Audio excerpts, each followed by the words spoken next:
Hello and welcome to Chatty AF, the Anime Feminist podcast. I'm Dee Hogan, the managing editor at AniFem. I also run the anime blog The Josei Next Door, and you can find me on Twitter at Josei Next Door. Hi, I'm Caitlin. I am a writer and an editor and contributor for Anime Feminist, as well as running my own blog. I have a heroin problem. You can find me on Twitter as allsoon_no dare. That's such a good name. Hey, I'm Vrai Kaiser. I'm an editor and contributor at Anime Feminist. I run a blog, Fashionable Tinfoil Accessories. You can find me on Twitter at Vrai or on the other podcast that I co-host at TrashPod. And this week we're wrapping up our very multi-part watch-along of the 1990s shoujo fantasy Fushigi Yugi, as we knock out all 13 episodes of the OVAs in one fell swoop.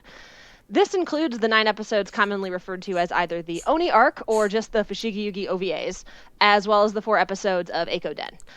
For those who don't know, OVA stands for Original Video Animation and refers to animated episodes released straight to video. They're also sometimes called OAVs, or Original Animated Videos. I don't know which one's right. I guess they're both right. The Fushigi Yugi ones have kind of some weird history to them, so I will go ahead and provide that background information as we go. Right, did you want to hop in and say something here, or do you want me to go straight to anyone? You know how at the end of the last podcast I said that, Fushigi Yugi's not for me, but it's an important work that we should respect and discuss. I think we can just go ahead and not apply that to these. I think these can go ahead and be forgotten to history. All of them. All 13 of them, really? Well, listen, there are some wow. good bits, Okay. but it's not... I don't know that it's worth the pain. The pain does not... The good does not outweigh the pain in this case. I think that they were ultimately unnecessary. So they do have some high points, just fleshing out the background characters. But man, I could have lived happily with just the TV series. And I think if someone were to watch the TV series and love it, if they were to say, do I need to watch the OAVs, I would probably go, like exactly like that.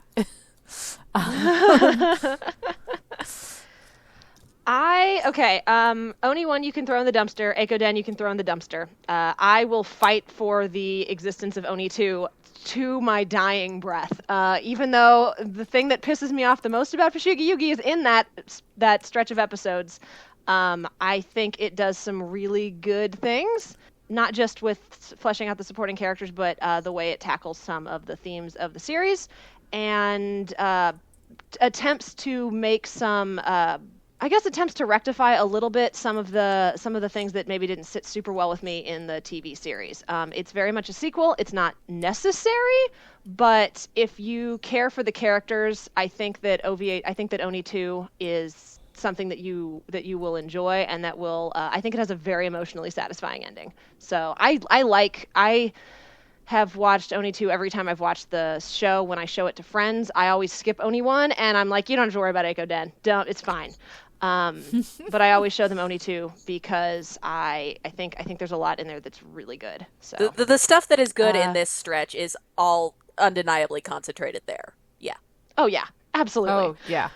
But we are, I guess, going to talk about them each in turn. So we'll start with the first one, which is Oni 1. So the Oni arc, these 6 OVA episodes were released 1 episode at a time from 1996 through 1998, pretty much immediately after the TV series wrapped.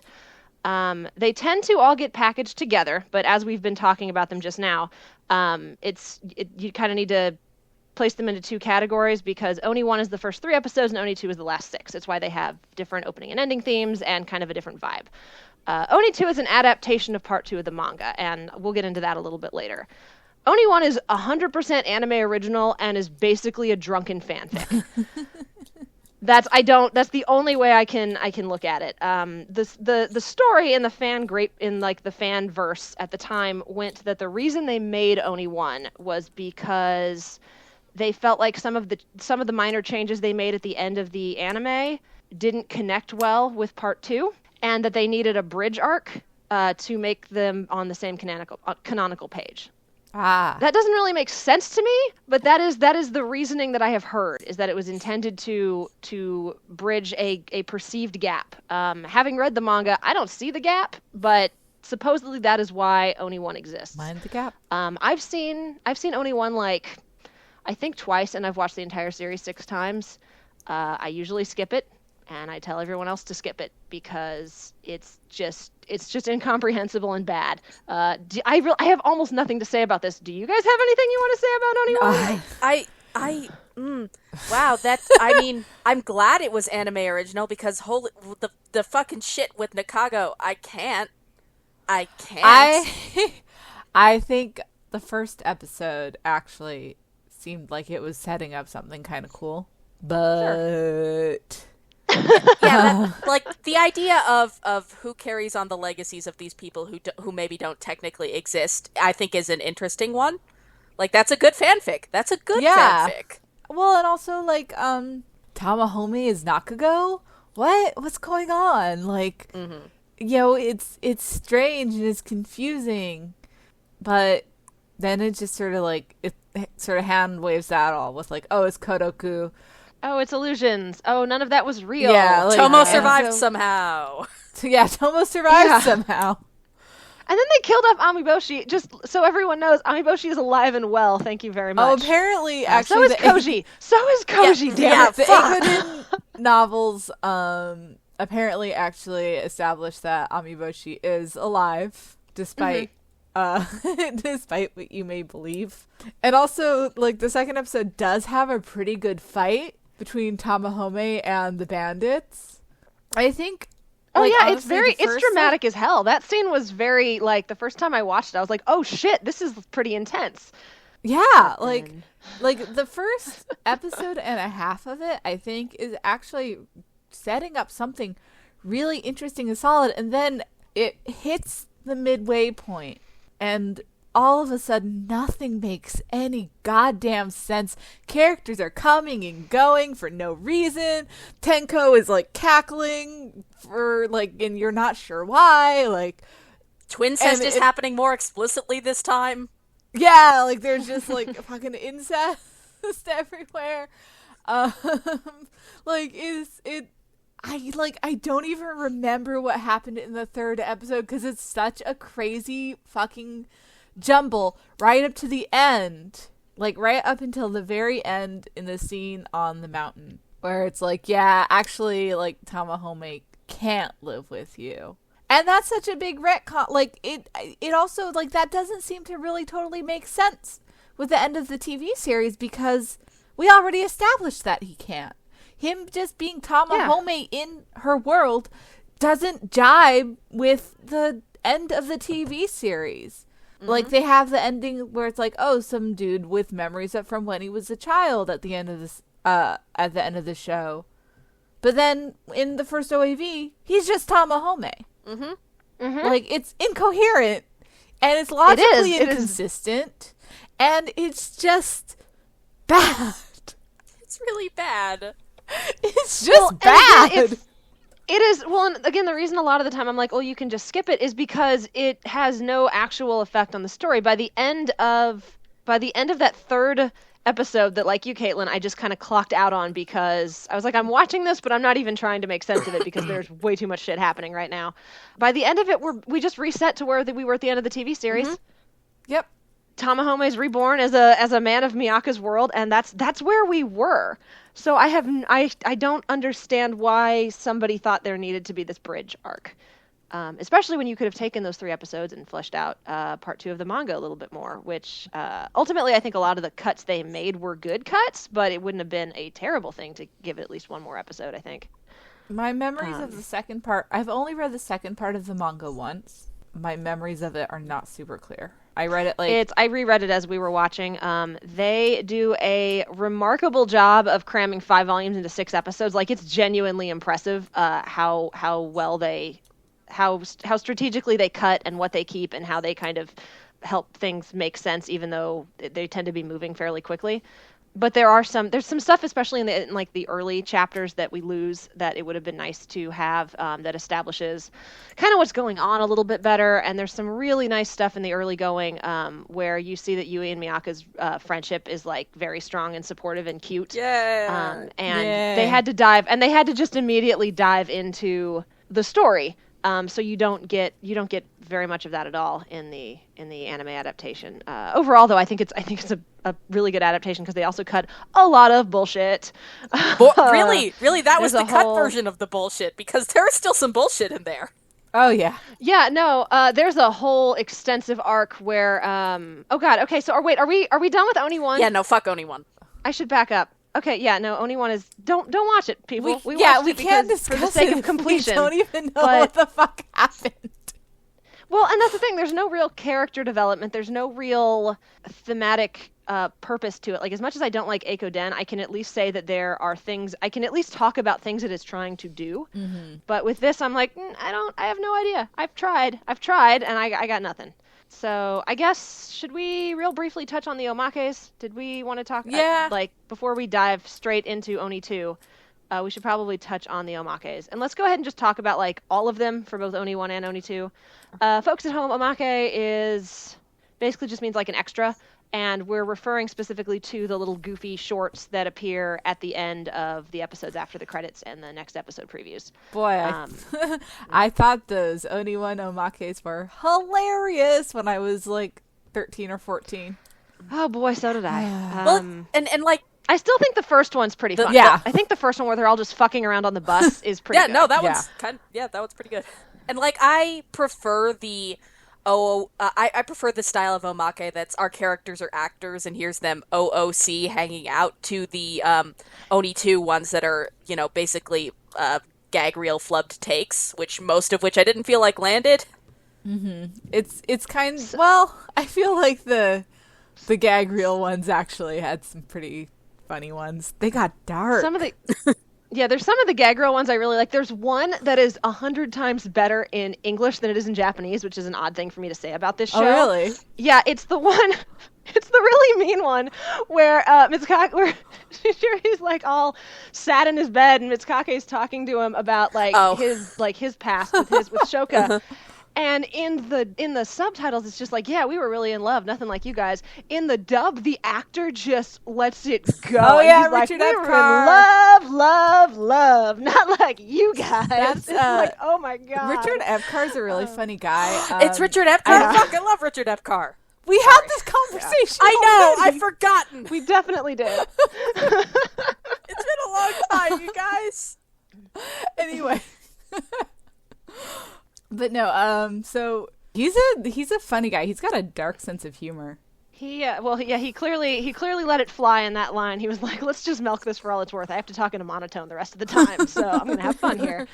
So yeah, so the Omakes are fun, and then there's a man in a dress joke because that third episode is just a train wreck all around. Even the Omakes can't be good. The one with and it's Mitsukake almost kind of particularly cute. mean. Mm-hmm. Exactly. Like the part where they're just kind of all dressing up and it's kind of fun. Like they're like, oh, Chiriko, you're so cute. Mm-hmm. And I'm like, okay, this part's kind of fun. They're just like enjoying wearing traditionally feminine clothes. And then the stuff with Mitsukake then it gets like deeply uncomfortable. Because at the time it was just like, ah ha ha, he doesn't make a pretty woman. And now it's like, ah ha ha, non-passing trans women, which is really, really hurtful. It's not great. It's not great. Well, and also like it's so much the capper on what all the shitty stuff with Mitsukake, but also like the whole death by snoo thing. I can't. Yeah. I'm sorry. Am I wrong? At least. No, I do find it kind of funny that in the manga, death by snoo is framed as horrifying, and in the omake they're like, woohoo, death by snoo. It's a very different change of pace. Yep, and like even Tomohome in the OAVs is a lot like he just is like, yeah, let's go, whatever, yeah. Miyaka. I'm fine with this, I guess. Goodbye to our loving and Mitsukake wasn't fine with it, relationship. and nobody seems concerned about the fact that Mitsukake was not fine with this.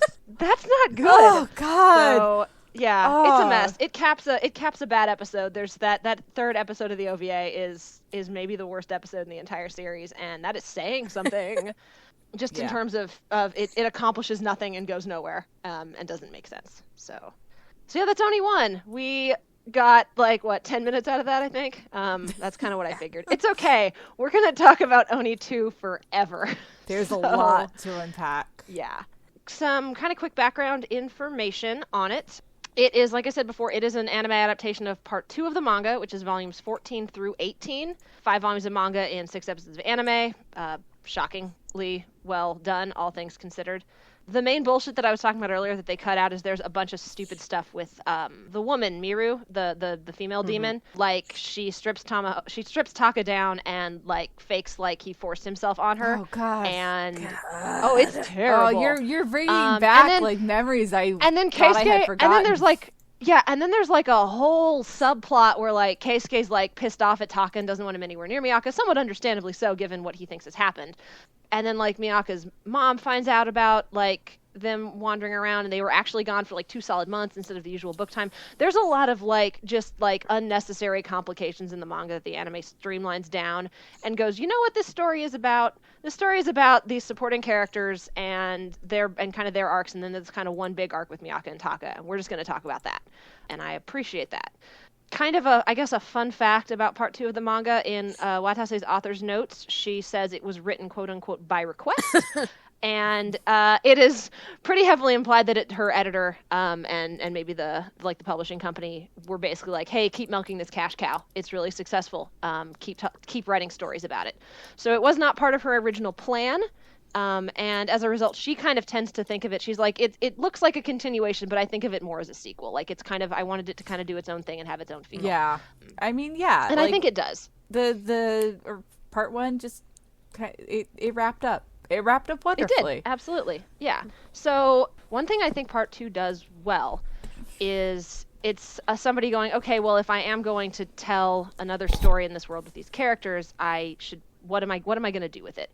And I think you get the feeling that Watase had a better idea going in of exactly what she kind of wanted to explore and talk about with this part. So I think thematically it's a little bit more cohesive than part 1, which doesn't necessarily translate into a thrilling narrative, but I think it's a little bit easier to pull some threads out right away. And it's been, I think in some ways that does speak to her growth as a writer, because it's been 3 years since she started writing the series at this point. So I think she has a little bit of a better idea of structuring a story. I think I really like about 90% of part 2, to be honest. And I think the main reason is because it does that thing that the first half of the TV series did really well, which is integrate the entire cast into an ensemble story. Yeah. Fushigi Yugi is better as an ensemble story, and I think part 2 does that, focuses on that, I should say. So I wanted to go through kind of each of the individual story episodes one at a time. But before we did, I thought it might be a good idea to talk about some of those sort of thematic through lines and what the series is discussing, because I think it pops up in pretty much every single story that we see. So let's real quick gloss over, brush on those, and then we can kind of dig into them as we go into the different storylines. So I feel like I've been talking for a while, just on the floor about what sort of ideas you kind of see recurring in the story, what you think this arc was kind of about. I mean, I feel like I haven't dug as deep into the OAVs as I have into the TV series. Mm-hmm. But it's maybe, I don't know. Maybe I'm just sort of missing something. I mean, it's got these themes of, the way we remember somebody versus the person that they actually were, and this idea of, projected images of people, and the idea of grief and how it's self-serving more than actually about the other person, since there's a lot of shit about ghosts, which feels a little cheap, but only a little. Mm-hmm. Yeah, the story is littered with literal ghosts, and but I think it uses them. I think it uses them well to have a conversation about essentially hey, all this shit went down in part 1, but life goes on, and people have to deal with that. And I like that. I like that theme. There's some really is man good or evil? Really just pat sort of stuff, which is always just that's. Yeah, the stuff with Ren or Shigeo, he's got like 3 names. Akira Ishida. The stuff with Akira Ishida's character is which I do love that the Omakes have this running gag about Ishida like trying to like piss off the voice actress who plays Taitsukun, who I'm guessing has been in the industry forever. That joke made no sense to me as a kid. Now I think it's kind of amusing. I went on an Ishida tangent. I'm sorry. But yeah, they with his character, they do kind of touch on these ideas of like, well, and then some of the stuff with Hiko and a lot of the demons. It's this idea of these people who have been wronged, or just like bad stuff happened, and sort of losing faith in humanity entirely because of that, and then sort of contrasting that with our protagonists who sort of continue to try to have faith in others even when those bad things happen. So that's there. I don't think it's super duper explored, but it exists. No, but it does feel it does like you said, it feels more cohesive than part 1, which has some powerful moments, but they're just kind of coming out as they come out. I think probably the more thematically interesting parts of Oni 2 were the question of what is the line between Tamahome and Taka. You know, the question of identity and reincarnation. Because that's always something that's been really fascinating to me. Yeah, well, and also it's like this skeevy, unspoken thing of reincarnation series that, like, are you a new person? No, you're not. You're exactly the same as this old person I liked. Right, and I think that's jumping ahead a little bit. That sort of part of my issue with Eikoden is that they have all these kids and they're not regarded as new people at all. Like, within the thread of the story, they're following the same patterns. They love the same people. They're like, I have something to say about that. We'll get there. Yeah, we'll get there. We'll get there. But like Taka generally struggles with being Tamahome, but also not being Tamahome. Right, being thought of as Tamahome, but not really being treated like Tamahome. It was like honestly kind of irritating to me that they kept calling him Tamahome.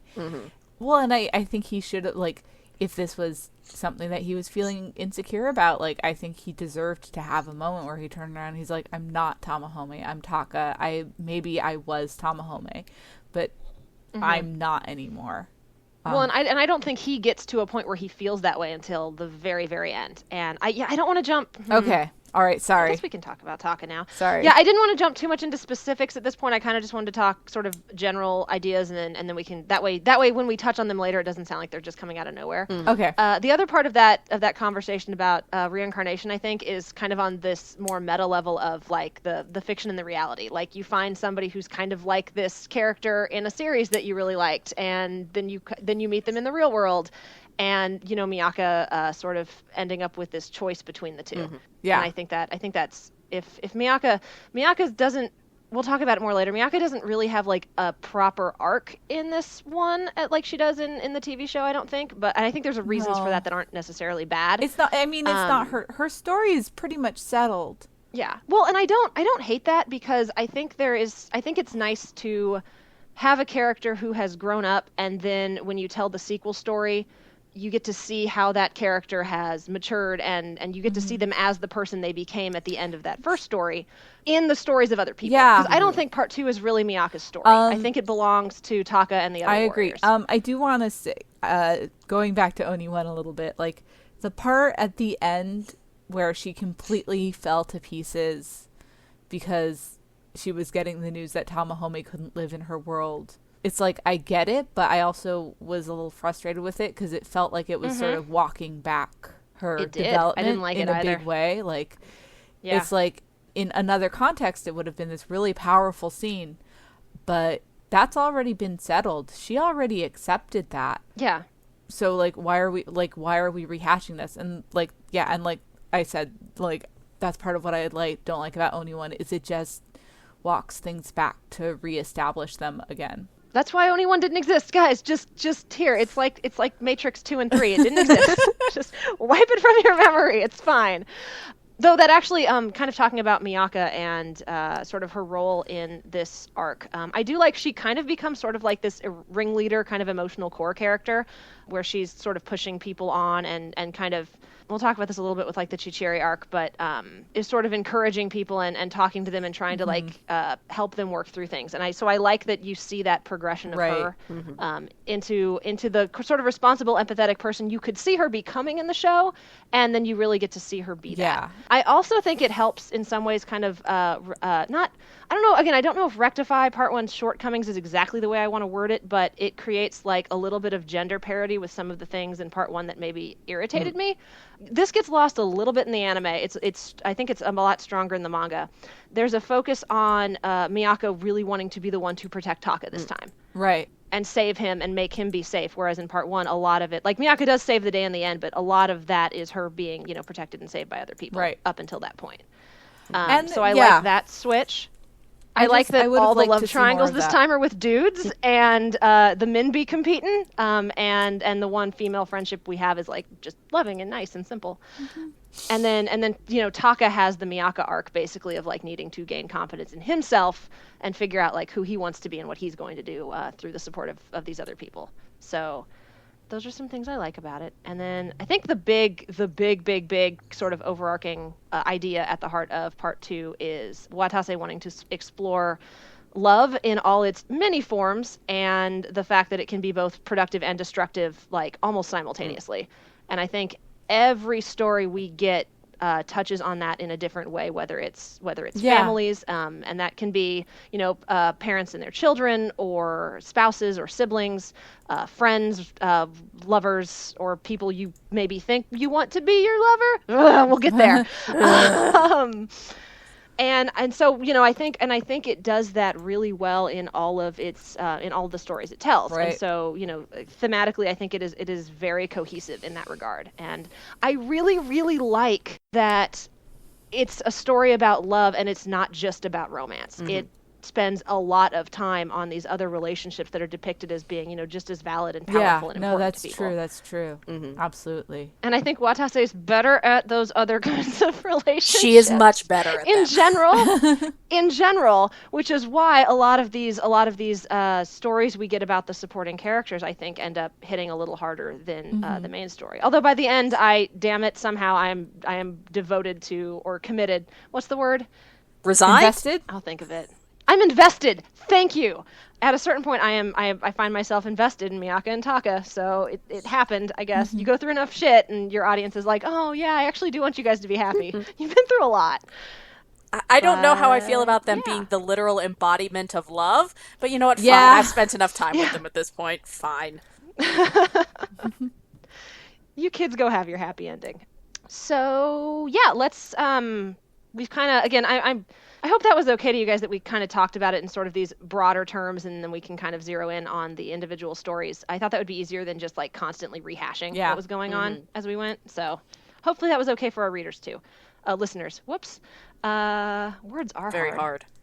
Before we get into the book stuff, there are a few things happening in the real world. I think we've actually sort of discussed a lot of them. There's the whole like student council plotline and the mob mentality stuff that doesn't really go anywhere. Yeah. It exists. Yeah, I liked it better when it was called Yurikuma Arashi. Yeah, and it feels like Watase kind of wants to hit on this idea of, and maybe it's part of that overarching idea of like any emotion can be both productive or destructive. So like communities, like we have this really loving and supporting community with the warriors, but then we see this community, these other communities that like band together to destroy people who are different. Right. And so maybe that was what the attempt was there. The other thing, Miyaka and Yui are friends now, which is nice. It's very good. Yeah, kind of already talked about that, but if you guys wanted to say something, I like I like how Yui is like in this version, because she's still a little bit of her kind of snarky self, but she's we actually get to see her like being supportive and loving to Miyaka. In addition, like the part where like Taka and Miyaka appear, she's like, yeah, they're here in my room, they're making it right in front of me. Yes, I loved that. That took me right back to high school. Oh God.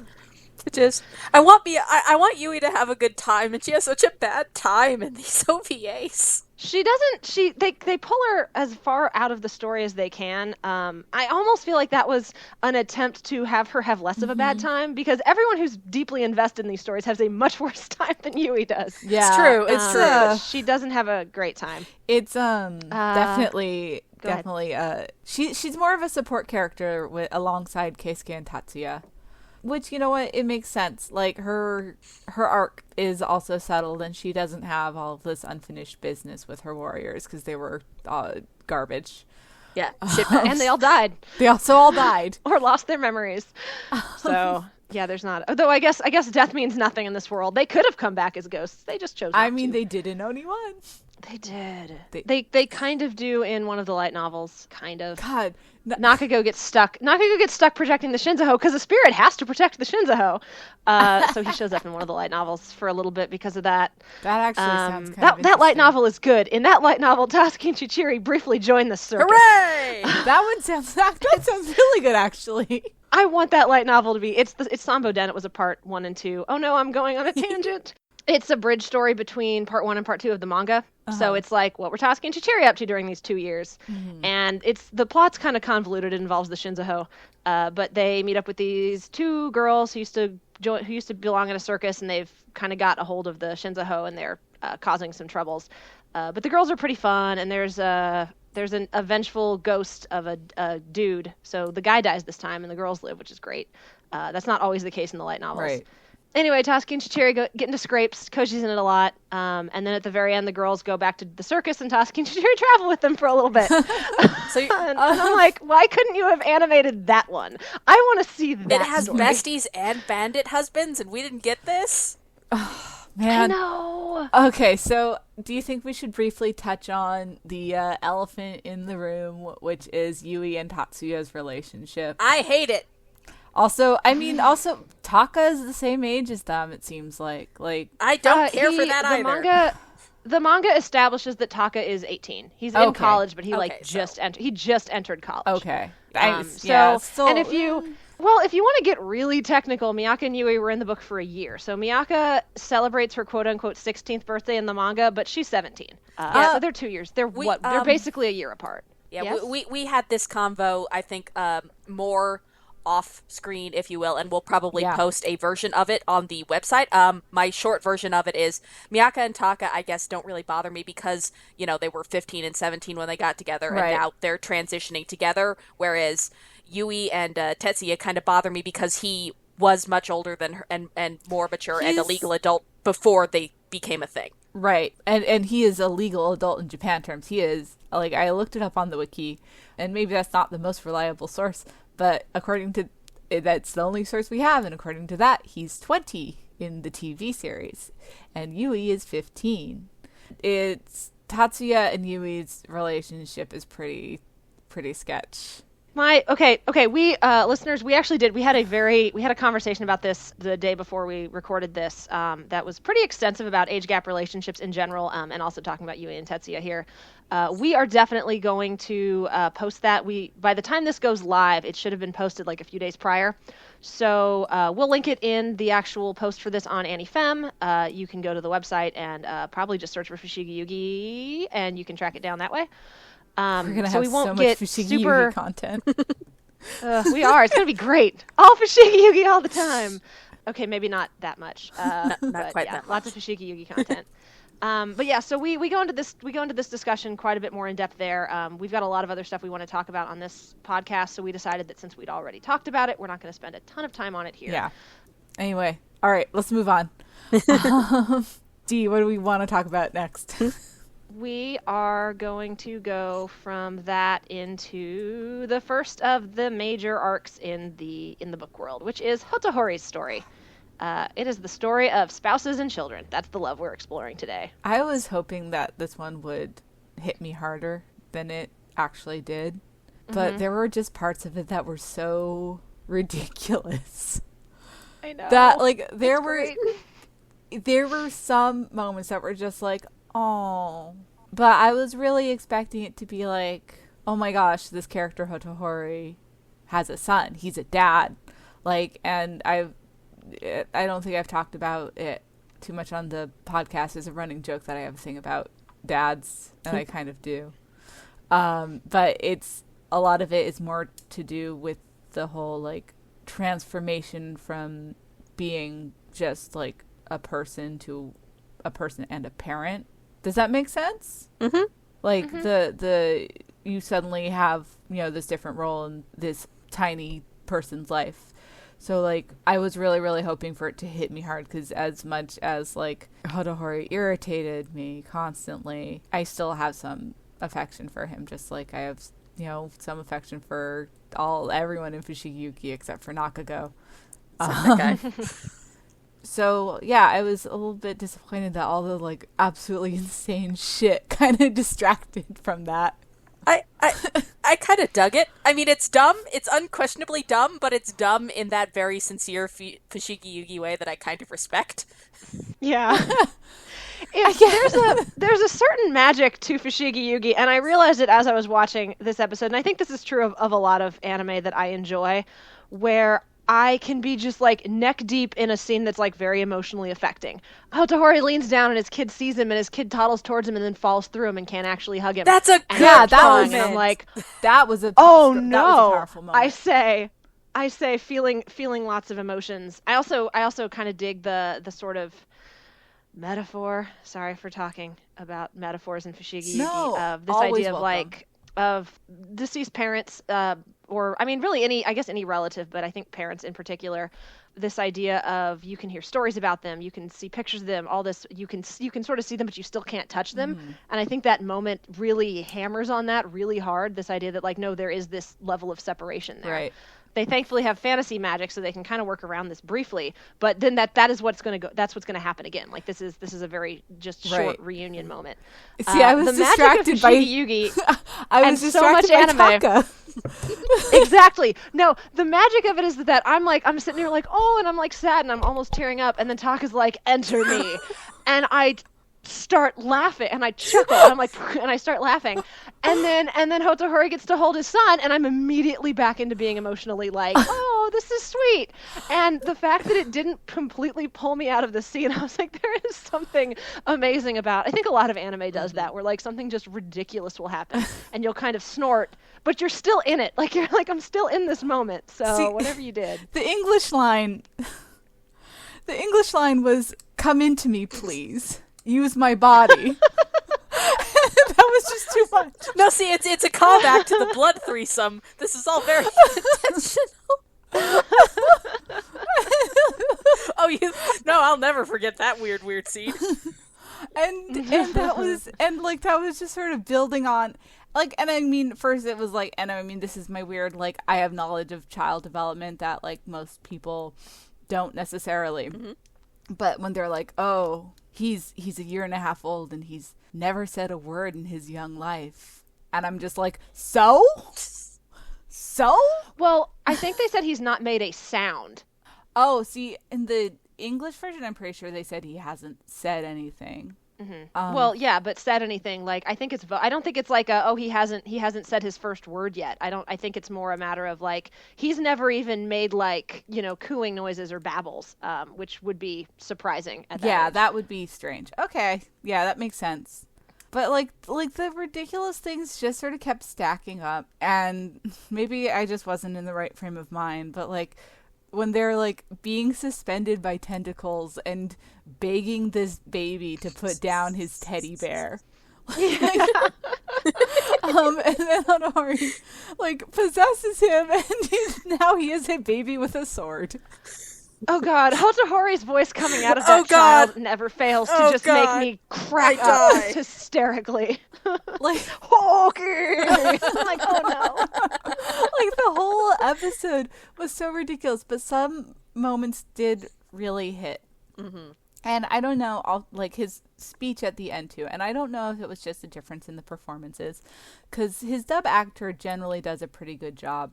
But, like, his speech to Boshi at the end, and I get it. Like, you know, you just have this moment to pack in so much that you want to say. But, like, it was really, really just maudlin.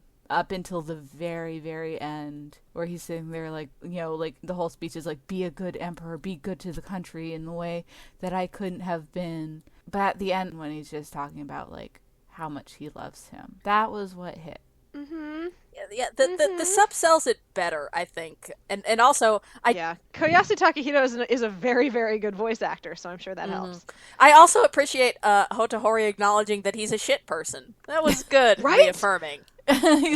He kind of gets forced to confront the fact that, oh, I died pointlessly and I left people behind who really cared about me and, in the case of a child, kind of depended on me. And so, yeah, for him to admit, like, wow, I'm a bad father. I'm so sorry for leaving you guys, was because the thing with Hotohori wasn't like with some of the other character deaths where it was like there wasn't really a choice. Like Hotohori definitely had a choice, and he made a really, really bad one. Mm-hmm. So for the series to kind of force him to confront that was very satisfying to me. Yes, it was good, and I approved of it. Yeah. But yeah, there it is absolutely a fine balance that I can see tipping either way, because like small baby with an adult man's voice is very silly. It's so good. It's so good though. I love shit like that. I just love it. I love it when like ridiculous shit like that gets blended in with these like very genuine kind of honest emotional stories. That's Fushigi Yugi. It just makes me so good happy. News, you're in the right place. I know. I know. Anyway, I mean, again, I think that's not just a Fushigi Yugi thing. I think that's frequently an anime thing, where it's like, well, this premise is ridiculous, but these characters resonate, so let's roll with it. Oh, it's a very emotional moment while her boobs are bouncing all over the place. Well, I don't know about that one. I was thinking more just like, absurd cosmic forces are taking over the planet, but the fate of the world will be decided really by this children's card game. But then you freaking get into it. I love that about anime, where it's like, we're going to ask you to accept kind of an absurd premise, and believe it or not, you're going to be super duper into it by the time this is over. And I mean, some American fiction. I mean, some fiction outside of anime does that as well, but I think anime does it often and excellently. So yeah. I enjoyed it. So, any other thoughts about the sort of Hotohori arc there and the conversation they're having about parents and kids? We didn't really talk about Hoki at all, who probably has postpartum depression. I like, they were selling it as like, oh, she's so sad about Hotohori dying, but I definitely read it as postpartum depression. Well, and she shows up in again in that bridge light novel, Sanbo Den. She shows up at the beginning when Tasuki and Chichiri get back, and the three of them kind of chat for a little bit. And she's basically she's pregnant. She's basically holding it together and like trying to run the kingdom. And like they're like, she's clearly very sad, but she's doing her best, which to me also suggests that the actually having Boshin had sort of triggered, like, she was already struggling, and then this just made it worse. So I really like Hoki. I wish she had more screen time, because I think there's a really good character in there. I agree. And the light novels again kind of touch on the fact that I think she's a very good character. We just don't get to see very much of it. Yeah, that was definitely a thing I liked about the OVAs, is getting to spend a little more time with her. Like, I like her. Yeah, she's good. Hoki's a good one. Nuriko likes her, so supporting character, and they're besties. It's great. Yeah, that. Speaking of Nuriko, yeah, we'll get back to that. Okay, speaking of Nuriko, that brings us to sort of the next arc in Oni 2, which is Nuriko's story. It is the love of family, specifically siblings. And kind of like Hotohori's story, deals with the realities of death and what that means to the people who loved you. Did they retcon in an entire older sibling for Nuriko? Or was I just not paying attention? I mean, they didn't mention him before, but, like, I don't know if it would be a retcon so much as an omission. Okay. I can't remember if in the manga they do those character profiles. I can't remember if it was mentioned that Nuriko had an older brother. Yeah, I think it was. I think so. I think the profile, which is in one of the first volumes of the manga, I think it says older brother, younger sister, and then deceased next to younger sister. Yeah. I mean, so I think Watase had it in her head that Nuriko had a couple of siblings, and just figured, well, this older brother, they weren't that close, and it's not going to come up in the story. Yeah, I mean, she mentioned that Hotohori had an older brother in the character profile. That didn't come into the picture until they had to pull it directly from their ass. Sorry. Yeah, we'll get to that. Sorry, we'll get to that. Well, yeah, but we'll get to it. Anyway, first of all, I love having I love having Chichiri around, but I also love having Chiriko around. and actually getting to know his character a little bit better. Yeah. He had one this time. This was an anime. This was an anime change that I really liked. In the manga, they've got a Nyan just like traveling with them for like the entire thing.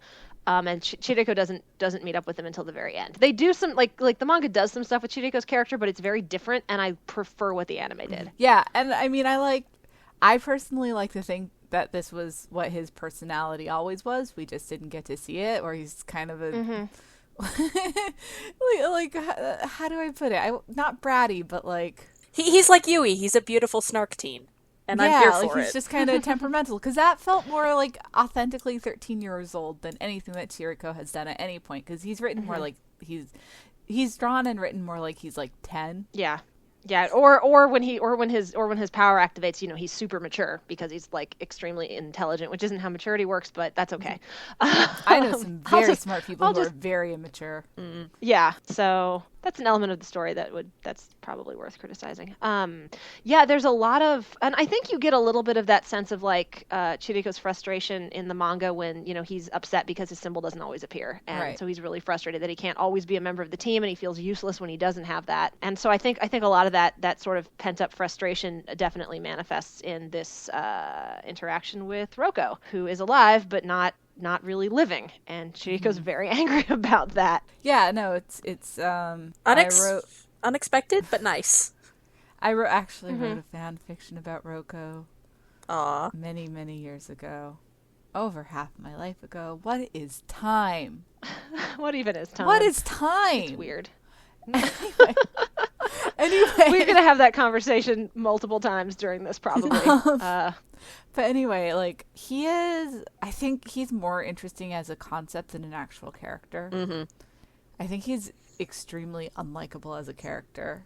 He's very frustrating. Chiriko frustrating. is understandably frustrated with him because he's such a and I mean, his whole thing is that he's a coward, but he's just. We don't know him well enough to sympathize with his obstinance, so he is just a plot block. Right. Yeah, exactly. There you go. He's just an obstacle. But like, if Nuriko had like talked at least somewhat fondly of like his positive qualities ahead of the time, like I get Nuriko being annoyed and being like he's always been just a coward, but like just being like, oh yeah, we're gonna go see my brother. I remember this about my brother. But no, he's just a fucking like whiny ass obstacle. He kind of sucks. Yeah. I feel kind of bad for him, I guess. I can sympathize with somebody losing a family member who, I mean, you kind of get the sense they weren't even super close, but yeah, he was kind of on the outside of like Nuriko and Corinne. Well, and I think a lot of like the sort of whatever little bit of an arc we get with Roko here and his relationship with Nuriko, it really, to me, a lot of it comes down to this idea of like, oh, I had it in my head that someday I would be a good older brother to you, and someday we'd be closer, and someday this and that, and so kind of dealing with this idea of like, oh shit. That's never going to happen now. Yeah. And then sort of clinging to this like memory that arguably maybe didn't even exist. Yeah, well, and I think it's an interesting choice that he calls Nuriko Ryuen, whereas I'm not even going to get into the dead naming thing because like, it's the 90s. It's not great. Boy, is this show not that sensitive. Yeah. Also, I mean, in Roko's defense, somewhat on this point, it would be really hard to call one of your siblings by your other dead sibling's name. Like, no, I mean, listen, and that complicates that's not things. I'm criticizing him for, but everyone calls the Celestial Warriors by their warrior names. Like Tamahome's dad and his siblings call him Tamahome, and I think that speaks to sort of who he is that he has this very like rigid idea of not just who he wants to be to Nuriko, but who Nuriko is. And he sort of just perceives him as his little brother, Ryuen, not the person living as Corinne, not as the Celestial Warrior Nuriko. He's Ryuen. Yeah. And I think there's an interesting idea in there, in like when you're not close to somebody, but then when they die, and yeah, you mourn what you could have had, and then performatively loving them after they're gone. But no, he's not a particularly likable character. No, I agree with that. I think that by the very end, he semi redeems himself, and it's like, oh, okay, you could be a decent fellow. Now that you're finally actually trying to become that person you said someday you would become. There's also that there's a little flashback of like him as a kid, like calling out for his siblings' names and not being able to find them. That kind of got me because Yeah. it's just sad. It's, you know, anyone who loses family like that, I guess it just kind of hits me a little bit. Yeah, I've never lost like super close family. I've lost my grandfathers and an uncle, but never like anyone that I was really close to. So it's definitely, it's not something that hits me as hard within my realm of experience. That's fair. Yeah. Yeah. Overall, though, I thought Nuriko's story was a nice one. I didn't have a ton of commentary about it. I enjoyed the idea of siblings who maybe never got along, kind of finally coming to some sort of a reconciliation at the very end, and they have their little moment where Nuriko's like, "Well, you'll always be my big brother," and I was like, "Aw, that's kind of sweet." Aww. So yeah, that's Nuriko's story. One other point about Nuriko that I thought we would bring up now before we dove into the next part and Dee put on her angry hat is Nuriko in the episode after this. Nuriko has a conversation with Taka about sort of the way he's feeling, and Nuriko kind of gives him a pep talk. And I know, Caitlin, I think you kind of wanted to talk about that a little bit because you really enjoyed it, I think. Yeah, I really, really enjoyed that. Basically, like, anytime Nuriko sits down and has a chat with someone, it's going to be really good. I mean, I think Noriko's the only one in the series who really sits down and listens to Taka in the whole thing. And it is sort of very poignant when they're sitting there and, you know, like, hey, you know, okay, you don't feel like Tamahome, that's fine. Then just be Taka. Like, be who you are. And, like, no one in the whole OAV takes the time to understand that except for Nuriko. And it's really beautiful. And, you know, and Nuriko's like, listen, like, you're still alive. You're still growing and changing. And I'm not. I'm always going to be who I was at that moment when I died. And then she just kind of, it's like her, like the like the way she's animated in this scene is really funny too, because she just sort of like comes like floating out of the tree. Nuriko and is then good, at the end of the actually. conversation, right? Did you say No, something? just Nuriko is good. Nuriko is good all the time. Nuriko is good. Yeah. And then at the end of the conversation, they just kind of float away like, I appreciate being alive. Which, like, very good line delivery on Mary McLynn's part. So Well, and I don't.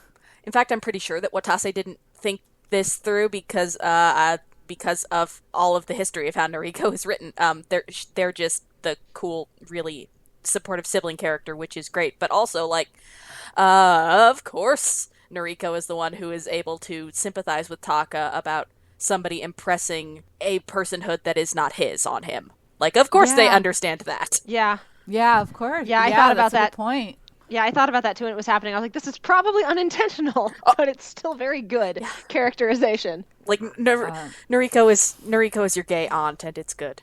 Understands, gives good advice. But yeah, like, I mean, you know, the question of, like I said before, the question of Taka's identity and who is Taka versus who is Tamahome, like, I feel like was something that the series sort of underutilized. So it was really nice seeing, like, Nuriko just sort of sit down and take that moment and give an opportunity to sort of explore that for a bit.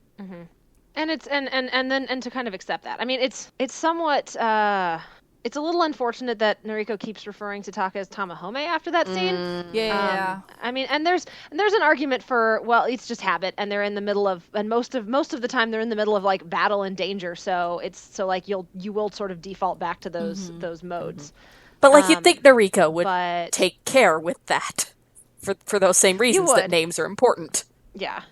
But it's still a good scene. It's good to see. It's good to have one of the warriors like very wholeheartedly accept, like, it's okay for you to be Taka. That's all right. You know, just do what you want, what you can do. Like, you clearly love Miyaka, and she clearly loves you. So, which is especially apt and kind of works as a sort of counterpoint to the other story that's sort of going on at the same time, which kind of involves rejecting the concept of Taka and him not being Tamahome, and why that is a bad thing or a problem for one of the characters, thanks to evil poison water. And I am going to put on, one sec, guys, let me dust that off. I haven't had to wear this in a while. I don't know if I've ever worn it for a podcast. I'm gonna have to put on my angry hat. What have they done? Why have they transformed my good boy into a nice guy? Ugh. Why have they done this? I hate it.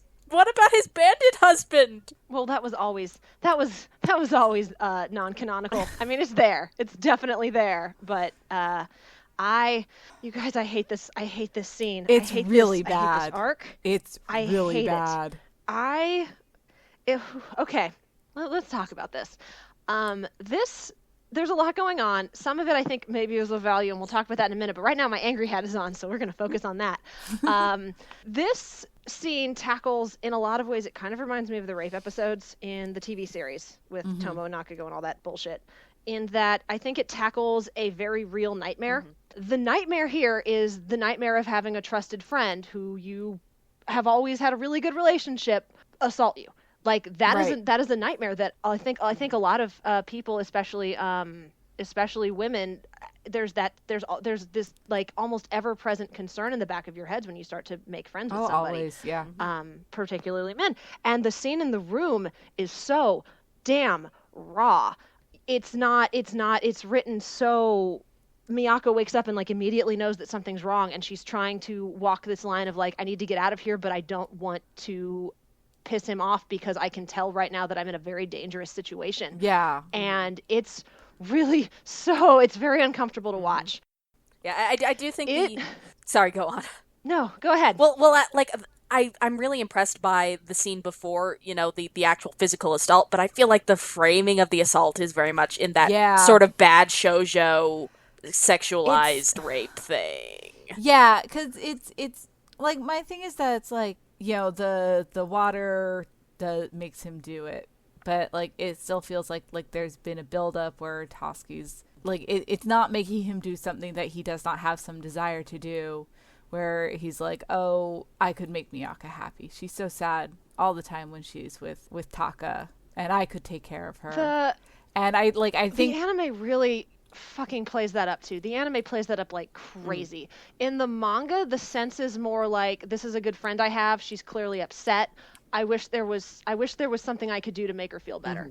And then the water turns that into like he doesn't think to like the part in the anime where he thinks like, if Miyako was my girlfriend, I'd never make her cry or something like that. In the manga, he just thinks like, if I fall in love, I'm never gonna make someone cry like that. Right. And so it's a much more kind of distance to it. So that it doesn't, so that the evil poison water really shoves it in this direction of, oh, the solution to me making my friend feel better is for me to just take over, just take the place of.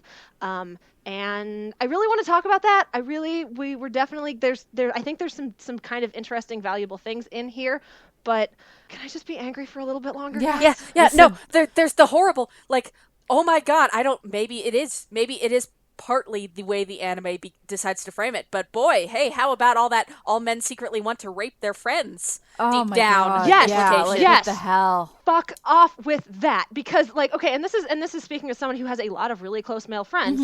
We've been friends for years. We've shared couches and beds together, and guess what? It was fine. This arc really very punches personally to me more than I think a lot of the arcs in this series. And I think a lot more than it did when I was 14. Like, I didn't love it the first time I saw it. I did not care for this episode, but this time through, I just found myself getting very angry. Right. And Watase's author's notes do not help because I should have shared them with you guys, because her author's notes during this piece are just atrocious. It's very hard to read. It made me want to like throw things out windows. But there's one line that's like, she essentially says, just because he's a friend, it doesn't mean you should let your guard down. And I'm like, I see that so much in shoujo manga, where it's like, where it's like, oh, I'm still a guy, Yeah, I hate that line. I hate it. Oh, and like, I mean, that's like guys, like, they're all just like rapists in waiting for a girl to let her guard down around them, and like, it doesn't matter who, like, if there's a girl and she's vulnerable, like they want to they may hold themselves back, but they're just barely keeping themselves from assaulting her. Like, this And is that's offensive honestly to everyone. Bullshit. That's honestly one of the things I like about Yona, going on a tangent a little bit, is that she trusts her warriors and like she sleeps in a tent with them, and it's never a thing because it's so common in like shoujo of all stripes, and I can think of so many different iterations of it. And it's basically like, it is victim blaming for like acquaintance rape. It's like, well, if you trust these guys too much, what do you think's gonna happen? And here's the, like, I always hate story arcs like these in general, but there's a part of me that understands that this is a conversation that unfortunately we do kind of need to have with teen girls, with young girls, because there's always that, it sucks, but there's always that sense of like, when you first meet somebody, you know, be careful because you don't necessarily know. Right. However, and so there's a, you know, you can have that conversation in fiction, but at the same time, like, if you portray fucking every dude as just like Waiting for that rape. barely containing themselves and they all have these base urges that they might lose control of, that's some bullshit. It perpetuates terrible stereotypes for everyone and sets up this expectation that, you know, that because boys are reading this too. I want to point that out. Watase talks in her author's notes a lot about how she has actually a lot of male fans, and she's kind of surprised about that. But like, boys are also reading this, and there's very much this, it's, tell a story that isn't that. Tell at least, like, if you want to have a guy do that, fine, but then can you have some stories where not every guy Miyaka meets, and can she have one male friend who doesn't want to fuck her? Yeah. Can she just have one who doesn't try to assault her? But didn't you know men and women can't really be friends? Aspirational fiction is the place where not all men applies. Oh, that's some aspirational Agreed. fiction. Men are not all garbage. I have a lot of male friends, and I like them a lot. We're very close. We have very good relationships. This is not like these people exist. Yeah, I mean, I say that out of frustration. No, I do have some very close male friends who I value very much. But it's you know the thing that I think pisses me off the most about this story? Like, it's bad enough that it's Tasuki, who we have established is a very good boy. He's an extremely good boy. But here's the part that really gets me. Here's why I hate this episode so much. If you're going to tell this story, of the friend you think is your friend who then assaults you, then you have to fucking commit to that story. Yeah, instead of this, like, You don't get to just blame evil poison water and then Miyaka and Taka are like fine and they act like nothing happens afterwards. That's not how it works. That's really irresponsible. If you're going to tell that kind of a story, which is very difficult and hard and again has a lot of implications to it, then you better commit to that damn story. well, it's like in Kiss Him Not Me when what's his face is like delirious and assaults Kai, and like at least that had the dignity to be like, even after he apologized and was like established that like this was not like he wasn't himself, like whatever, they're excusing it that way, that sucks, oh well, moving on. She's still like, I'm still not comfortable with you, like, Yeah, because that trust is broken now. time. Yeah, it's gonna and maybe over time, you know, they can eventually get back to that. But yeah, that's going to significantly damage the relationship. Like it And, is not something that you can just consciously say, oh well, he was under like he was under the influence of poison water, and that wasn't really him. It is like something that is traumatic. It triggers a response. Like I mean, he could very potentially become a trigger. Like it's yeah. And they don't do that with I mean, they barely interact after that point, so maybe that's the way the stories decided to deal with it. But they don't like Taka and Tasuki, like their relationship is fine pretty much They after take that. cute bro naps. Because Tasuki's accepted Taka. And like, I mean, I guess the one thing I will give them is that the experience absolutely affects Tasuki. Like, it significantly influences the way he behaves and the decisions he makes for the rest of the story. But the fact that it doesn't seem to have any effect on Miyaka and Taka, the people who were assaulted in various ways, is really, really And it's all me. started with that, like, you know what starts it? You know what kicks it off? That fucking sexy mouth-to-mouth scene. His mouth is not sexy. So There's one thing I do kind of like about that moment, which is my headcanon image of Chichiri walking up from a distance and seeing this and going, no, no, no, no, no, and running and immediately like busting into the scene and like ruining the moment, which he does. Mouth to mouth is not sexy. That is the one Because Omake that I would made like me you to laugh. know. Oh, when it's like, well, she's dead. Oh, well. There's lots of other girls out there. Yeah, that one was actually really funny. It was dark, but it was dark, but it was pretty funny. Yeah. Okay. I'm tired now, you guys. This is why I don't wear my angry hat very often. It takes a lot of energy. You have to work up to being angry. I actually can we break briefly? I'm going to take my angry hat off, and then I do kind of want to keep talking about this episode because as much as I viscerally hate it, I think there are some things we can talk about that are kind of interesting in what it's doing that might not suck. Hey Annie fam, Dee here, your managing editor and Fushigi Yugi OVA MC. We had originally planned to release the OVAs as a single bonus podcast, but it turned out there was a lot more to discuss than we'd expected. Long story short, by the time we were done, we'd been recording for almost 3 solid hours. What can I say? We are dedicated to our craft. So, we decided it'd be best to split the watch-along into 2 podcasts instead. Sorry for the kind of awkward stopping point, but it's the closest thing to a midway spot that we had, and since we took a recording break at that point too, it kind of made sense to give you folks a listening break here as well. If you like hearing us chat about cartoons, you'll be pleased to know that you can find more of our work at www.animefeminist.com, on Facebook at AnimeFem, on Tumblr at AnimeFeminist, and on Twitter at AnimeFeminist. We also have a Patreon, www.patreon.com/AnimeFeminist, and we'd love it if you'd consider becoming one of our patrons for $1 or more each month. We're dedicated to making sure all our contributors and editors are paid fairly for their work, and your support is what makes that happen, both in print and in your earbuds. Okay, that is the end of my adverts. Thanks again for listening, Annie fam, and be sure to tune in next week for the thrilling conclusion of our Fushigi Yugi Watchalong, where I have a lot of feelings about Chichiri, and everybody gets real salty about Eiko Den. See you then.